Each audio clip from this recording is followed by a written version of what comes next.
या देवी सर्वभूतेषु माँ कालरात्रि रूपेण संस्थिता नमस्तस्यै नमस्तस्यै नमस्तस्यै नमो नमः। ओम दुंग दुर्गाय नमः।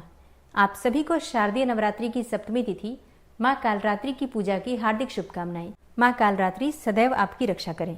नवरात्रि में सप्तमी तिथि पर माँ कालरात्रि की आराधना हम करते हैं।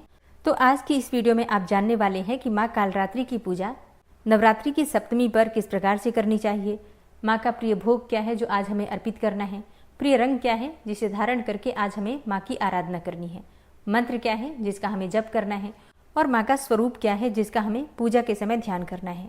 माँ कालरात्रि को कौन सा पुष्प अर्पित करने से मन चाही कामना पूर्ण होती है और कौन सा उपाय करें जिससे कि अकाल मृत्यु भय और दुर्घटना से माँ कालरात्रि हमारी रक्षा करें। तो इस वीडियो में माँ कालरात्रि की पूजा से संबंधित संपूर्ण जानकारी आपसे शेयर करूंगी, इसलिए वीडियो को अंत तक जरूर देखिए। और अगर वीडियो अच्छी लगे तो इसे लाइक भी जरूर कीजिए, क्योंकि आपके लाइक्स, आपके कमेंट्स मेरे लिए बहुत महत्वपूर्ण होते हैं। ये एकमात्र जरिया है जिनसे मुझे पता चलता है कि आपको ये वीडियो अच्छी लगती है और आपके लिए ये वीडियो उपयोगी है। तो अगर वीडियो अच्छी लगे तो लाइक तो जरूर ही किया कीजिए। तो सबसे पहले जानते हैं कि नवरात्रि में सप्तमी तिथि कब प्रारंभ हो रही है, कब समाप्त हो रही है और माँ कालरात्रि की पूजा हमें कब करनी है। तो देखिए, शारदीय नवरात्रि की सप्तमी तिथि का प्रारंभ होगा 28 सितंबर 2025 को दोपहर में 2:27 पर और सप्तमी तिथि का समापन 29 सितंबर को होगा शाम के समय 4:32 पर। तो ऐसे में सूर्योदय काल में जो सप्तमी तिथि हमें प्राप्त हो रही है वो 29 सितंबर 2025 को सोमवार के दिन प्राप्त होगी। तो सोमवार को यानी कि 29 सितंबर 2025 को शारदीय नवरात्रि की सप्तमी तिथि पर माँ कालरात्रि की आराधना हमें करनी है। अब जैसे कि आप सभी जानते हैं 29 सितंबर 2025 को शारदीय नवरात्रि का 8वां दिन है, लेकिन तिथि के अनुसार ये सप्तमी तिथि मानी जाएगी और तिथि के अनुसार ही माँ कालरात्रि की आराधना हम करेंगे। ऐसे में 29 सितंबर 2025 को सोमवार के दिन माँ कालरात्रि की पूजा आराधना और अगर आप व्रत धारण करते हैं तो व्रत करेंगे, ठीक है। और 28 सितंबर 2025 को यानी कि रविवार के दिन माँ कात्यायनी की पूजा आप करेंगे, ठीक है। वीडियो प्रतिदिन आपको मिल रही है, देखा कीजिए ताकि किसी भी प्रकार का संशय आपको ना हो। अब बात करें माँ कालरात्रि की पूजा के शुभ मुहूर्त के बारे में। तो देखिए, 29 सितंबर को सूर्योदय काल का समय है सुबह 6:21 पर और सूर्यास्त का समय है शाम को 6:12 पर। बात करें ब्रह्म मुहूर्त की तो देखिए, सुबह 4:45 से सुबह 5:33 तक ये ब्रह्म मुहूर्त का समय है। इस समय में आप स्नान कर सकते हैं और विधि विधान से माँ भगवती जगदम्बा की आराधना कर सकते हैं। पूजा का दूसरा शुभ मुहूर्त है अभिजीत मुहूर्त और अभिजीत मुहूर्त का समय है सुबह 11:53 से दोपहर 12:40 तक। इस समय में भी आप पूजा आराधना कर सकते हैं। देखिए, वैसे नवरात्रि का जो 9 दिन होता है इसमें आप प्रतिदिन प्रतिक्षण माँ की आराधना कर सकते हैं। हर मुहूर्त शुभ मुहूर्त होता है, ठीक है। तो विशेष मुहूर्त के लिए मैंने आपको ये मुहूर्त बताए हैं, बाकी पूरा दिन और रात्रि यानी कि नवरात्रि का एक एक सेकंड बहुत कीमती है। बचे हुए जो दिन है इनमें आप विधि विधान से माँ की आराधना कीजिए और पूरे दिन में रात्रि में जब भी आपके पास समय हो माँ की चौकी के पास बैठकर मंत्रों का जप कर सकते हैं, कोई भी पाठ कर सकते हैं, कोई भी स्तोत्र कर सकते हैं, ठीक है। वैसे भी माँ की पूजा करने से, सेवा करने से बहुत सारी परेशानियां स्वतः ही समाप्त हो जाती हैं। तो 9 दिन बहुत विशेष हैं।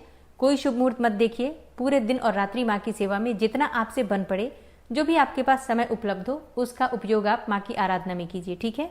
वैसे 29 सितंबर को एक और भी बहुत ही श्रेष्ठ मुहूर्त आपको प्राप्त होगा जो कि सर्वार्थ सिद्धि योग है, जो सुबह 3:54 से प्रारंभ हो रहा है और सुबह 6:21 तक आपको प्राप्त होगा। यानी कि जो ब्रह्म मुहूर्त की पूजा आप करेंगे वो सर्वार्थ सिद्धि योग में करेंगे।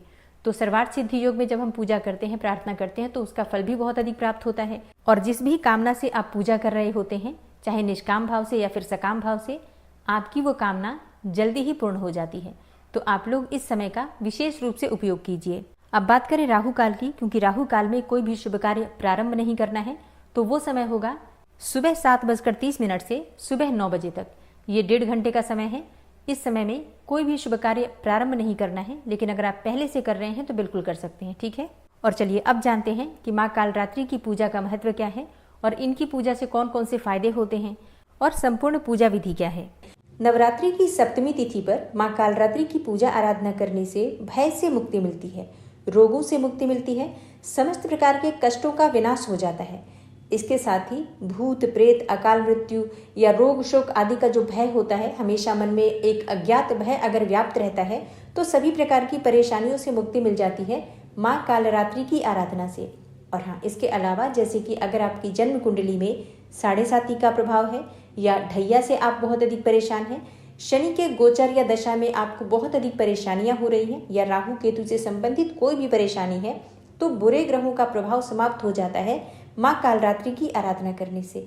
तो अब देखिए, माँ कालरात्रि दुष्टों का विनाश करने के लिए जानी जाती हैं, इसलिए इन्हें कालरात्रि नाम दिया जाता है और अपने भक्तों का हमेशा कल्याण करती हैं, अपने भक्तों की हमेशा रक्षा करती हैं, अपने भक्तों को शुभ फल प्रदान करती हैं।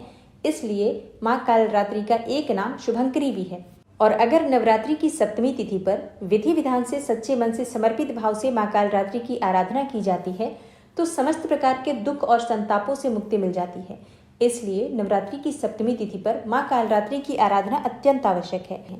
और जैसे कि माँ कालरात्रि की पूजा सात्विक तरीके से भी की जाती है, जो कि आम गृहस्थजन करते हैं, और बहुत से तांत्रिक भी माँ कालरात्रि की आराधना करते हैं, क्योंकि माँ कालरात्रि की आराधना से तंत्र विद्या की प्राप्ति होती है, तंत्र सिद्धि होती है। तो देखिए, दोनों तरह के लोग माँ कालरात्रि की आराधना करते हैं। ऐसे में जो तांत्रिक साधना का समय है वो निशीत काल में होता है। तो आम गृहस्थजन जैसे कि हम सब जो पूजा आराधना कर रहे हैं, जिस प्रकार से प्रतिदिन नवरात्रि में हम पूजा कर रहे हैं, बिल्कुल उसी प्रकार से सुबह से लेकर शाम तक, रात्रि तक, मतलब हमारा जो पूजा का समय है बिल्कुल वही होगा। मध्य रात्रि की पूजा सिर्फ तंत्र साधना के लिए है, इस बात का ध्यान रखिए। तो प्रतिदिन की तरह प्रातःकाल जल्दी उठ जाइए, स्नान इत्यादि कर लीजिए, साफ स्वच्छ वस्त्र धारण कर लीजिए। अब आज किस रंग के वस्त्र आपको धारण करना है माँ की पूजा आराधना के लिए, तो देखिए, माँ कालरात्रि का प्रिय रंग है लाल और सफेद रंग। और सबसे पहले स्नान करने के बाद भगवान सूर्यदेव को जल अर्पित करना चाहिए। उसके बाद अपने घर के मंदिर में या जहाँ पर आपने माँ की चौकी स्थापित की है वहाँ आ जाइए। अपने दोनों हाथ जोड़कर माँ दुर्गा और जो भी देवी देवता चौकी पर विराजित हैं सबको प्रणाम कीजिए। उसके बाद शुद्ध आसन डालकर आपको वहाँ बैठ जाना है। पूजा की सभी सामग्री पहले से ही एकत्र करके रखिए ताकि बार बार आपको आसन पर से उठना ना पड़े। जब आप एक बार पूजा पर बैठ जाते हैं, उसके बाद अगर आप बीच में उठते हैं तो आपकी पूजा खंडित मानी जाती है। तो इस बात का ध्यान आपको हमेशा रखना है। और आसन पर बैठने के बाद सबसे पहले पवित्रीकरण कर लीजिए। थोड़े से जल के छींटे अपने चारों तरफ जो भी पूजा की सामग्री है या पूजा स्थल है वहाँ पर शुद्ध जल या गंगा जल छिड़ककर पवित्र कर लीजिए, शुद्ध कर लीजिए। उसके बाद अपने सामने शुद्ध घी का एक दीपक प्रज्वलित कर लीजिए और अब आपकी पूजा प्रारंभ हो जाती है। अपने आसन के नीचे थोड़ा सा जल डालकर और 2 उंगलियों से अपने मस्तक पर 2 बार लगा लीजिए। अब आपकी पूजा प्रारंभ हो जाती है। इसके बाद आप तब तक आसन पर से नहीं उठ सकते हैं जब तक कि आपकी पूजा संपूर्ण नहीं हो जाती है। तो सबसे पहले जैसे कि आपने धूप दीप प्रज्वलित कर लिया है, इसके बाद से जो भी देवी देवता आपने चौकी पर या घर के मंदिर में विराजित हैं सबकी पूजा कर लीजिए पंचोपचार विधि से। जो भी सामग्री आपके पास उपलब्ध है सभी सामग्री एक एक करके कलश देवता, भगवान गणेश, नवग्रह मंडल, षोडश मातृका या और भी कोई देवी देवता जो अगर आपने चौकी पर विराजित किए हैं सबकी पूजा कर लीजिए। उसके बाद आपको भगवती जगदम्बा माँ दुर्गा की पूजा करनी है। तो जैसे कि आज सप्तमी तिथि है तो माँ कालरात्रि का ध्यान करना है। तो माँ कालरात्रि का ध्यान करने के लिए अपने दाहिने हाथ में अक्षत और पुष्प ले लीजिए और माँ कालरात्रि का ध्यान कीजिए। अब माँ कालरात्रि का स्वरूप क्या है जिसका आपको पूजा के समय ध्यान करना है। देखिए, माँ कालरात्रि के शरीर का रंग घने अंधकार की तरह काला है, सिर के बाल बिखरे हुए हैं और माँ कालरात्रि की 3 आंखें हैं। गले में बिजली की तरह चमकने वाली मुंडमाला रहती है और नासिका के श्वास प्रश्वास से अग्नि की ज्वालाएं निकलती रहती हैं। वाहन माता का गर्दभ है। ये ऊपर उठे हुए दाहिने हाथ की वर मुद्रा से वर प्रदान करती हैं, तो नीचे वाला हाथ अभय मुद्रा में रहता है। बाईं तरफ के ऊपर वाले हाथ में लोहे का कांटा और नीचे वाले हाथ में लोहे की कटार रहती है। और माँ कालरात्रि जिस पर प्रसन्न हो जाती हैं उन भक्तों की बड़ी से बड़ी विपदा का भी समापन हो जाता है। तो माँ कालरात्रि के इसी स्वरूप का ध्यान आपको करना है आज के दिन। और माँ का बीज मंत्र क्या है जिसका आज आपको जप करना है ध्यान करते समय। देखिए, या देवी सर्वभूतेषु माँ कालरात्रि रूपेण संस्थिता नमस्तस्यै नमस्तस्यै नमस्तस्यै नमो नमः। अगला मंत्र है ओम देवी कालरात्रै नमः। बीज मंत्र है माँ का क्लीम ऐं श्रीम कालिकायै नमः। तो इनमें से किसी भी मंत्र के द्वारा आप माँ का ध्यान कर सकते हैं और अपनी इच्छा के अनुसार इन मंत्रों में से कोई भी मंत्र 11 बार, 21 बार या 108 बार भी जप कर सकते हैं। तो माँ का ध्यान करने के बाद जो आपके हाथ में अक्षत और पुष्प है माँ के चरणों में अर्पित कर दीजिए। उसके बाद धूप दीप अक्षत पुष्प जो भी आपके पास सामग्री उपलब्ध है सभी सामग्रियों से विधि विधान से सच्चे मन से माँ कालरात्रि की आराधना कीजिए। माँ कालरात्रि का प्रिय पुष्प है गुड़हल और गुलाब का पुष्प। और अगर आपकी कोई भी विशेष मनोकामना है, चाहते हैं कि बहुत शीघ्र पूर्ण हो जाए, कष्टों से मुक्ति मिल जाए, या किसी भी प्रकार की ऐसी मनोकामना है जो काफ़ी समय से अधूरी है, तो आज के दिन माता को आप रात की रानी के पुष्प की माला अर्पित करें, इससे निश्चित ही माँ प्रसन्न होती हैं। और माँ का प्रिय भोग है गुड़ का भोग। आप चाहें तो गुड़ से बनी हुई मिठाई का भोग लगा सकते हैं या सिर्फ गुड़ भी अर्पित कर सकते हैं। और इसके अलावा सफ़ेद मिठाई या फिर आप चाहें तो खीर का भोग भी माँ को लगा सकते हैं। और प्रतिदिन की पूजा में कोई न कोई फल अवश्य अर्पित करना चाहिए, जो भी आपके पास उपलब्ध हो।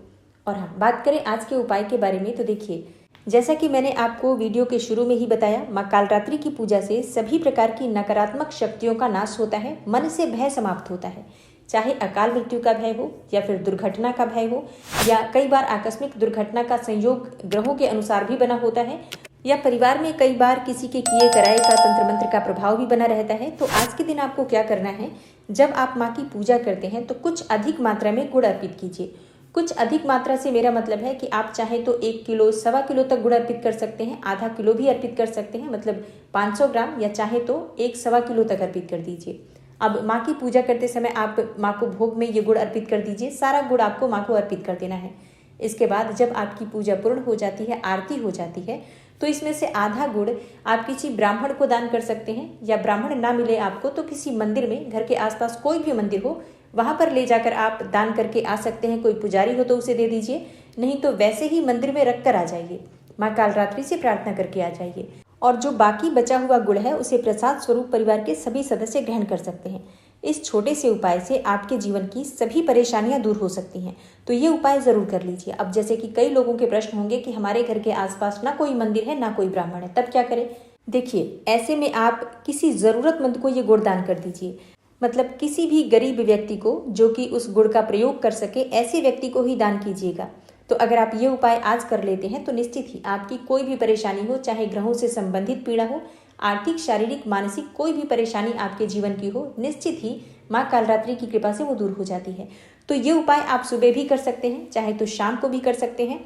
जिस समय भी आप माँ की पूजा आराधना करते हैं उसी समय आप ये उपाय कर लीजिए और अपने परिवार की सुरक्षा के लिए माँ कालरात्रि से प्रार्थना कर लीजिए। विधि विधान से माँ की पूजा आराधना करने के बाद माँ की आरती आप कपूर और लौंग से कर सकते हैं।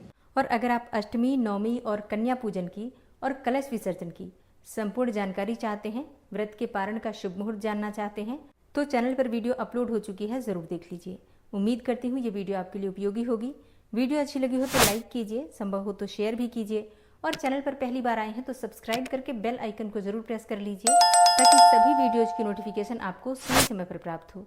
मिलती हूँ मैं आपसे अगली वीडियो में, तब तक के लिए जय श्री राधे।